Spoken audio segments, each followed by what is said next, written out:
Good morning, सुप्रभात सभी को। शनिवार को सेफ सैटरडे के तहत हमारे विद्यालय में एक बहुत ही सुंदर असेंबली कंडक्ट की जाती है। आइए उसकी कुछ झलक देखते हैं। मन का विश्वास कमजोर होना, मन का विश्वास कमजोर होना। हम चले नेक रास्ते पे हमसे, हम चले नेक रास्ते पे हमसे। भूल कर भी कोई भूल होना, भूल कर भी कोई भूल होना। इतनी शक्ति हमें देना दाता, इतनी शक्ति हमें देना दाता। प्रार्थना के बाद हमारे स्कूल के अध्यापक बच्चों को महत्वपूर्ण जानकारियां देते हैं। उच्च न्यायालय के बारे में तो मालूम होगा, है ना। बाकी क्लास में भी चर्चा जरूर कराइएगा वहाँ भी। तो न्यायालय जो होता है ना जी, जहाँ हमारे संविधान के अनुरूप जो न्याय मिलता है, न्याय, वही न्यायालय है। न्यायालय आपको लोअर कोर्ट है, हाई कोर्ट है और फिर सुप्रीम कोर्ट है। अंतिम होता है जो हमारी दिल्ली में, नई दिल्ली में अवस्थित है। लोअर कोर्ट में जो आते हैं ना, यहाँ भी कई तरह के न्यायालय है।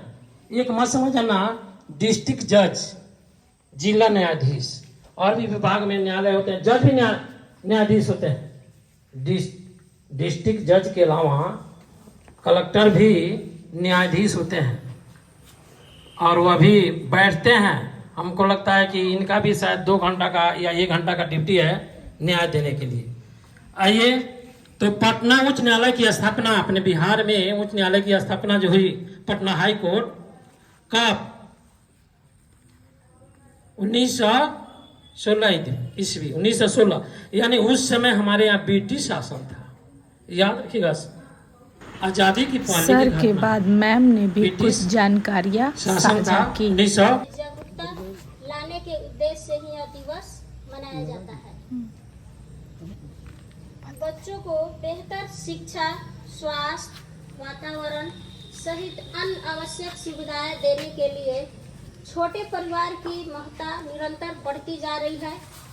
वर्तमान में विश्व की सबसे अधिक आबादी वाला देश है, जिसके बाद दूसरे स्थान पर चीन है। सबसे ज्यादा आबादी वाला देश भारत ही है। पहले था चीन, अभी हो गया है भारत, कोरोना के बाद से। उसके बाद सरदार वल्लभ देव सिंह का जन्म 11 जुलाई 1902 को एक जाट सिख परिवार में पंजाब में हुआ था। वे भारत के प्रसिद्ध स्वतंत्रता सेनानी थे और उसके साथ साथ राजनीतिक एवं प्रथम रक्षा मंत्री भी थे। कौन? सरदार बलदेव सिंह।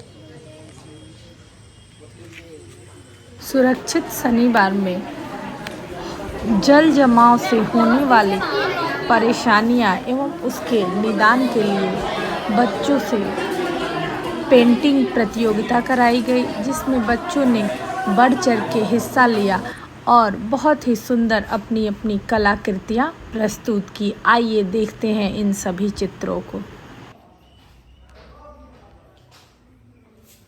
बाढ़ से बचाव, ये था सुरक्षित शनिवार में टॉपिक, जिस पे सभी बच्चों ने अपने अपने सोच और समझ से बाढ़ से कैसे हमें सुरक्षा प्रदान करनी चाहिए, बाढ़ आए तो क्या करना चाहिए, कौन कौन सी जानकारियाँ उपलब्ध करानी चाहिए, जल जमाव से होने वाली परेशानियाँ, समस्याएं, कैसे बचना चाहिए, इन सभी को पोस्टर के माध्यम से बच्चों ने प्रस्तुत किया।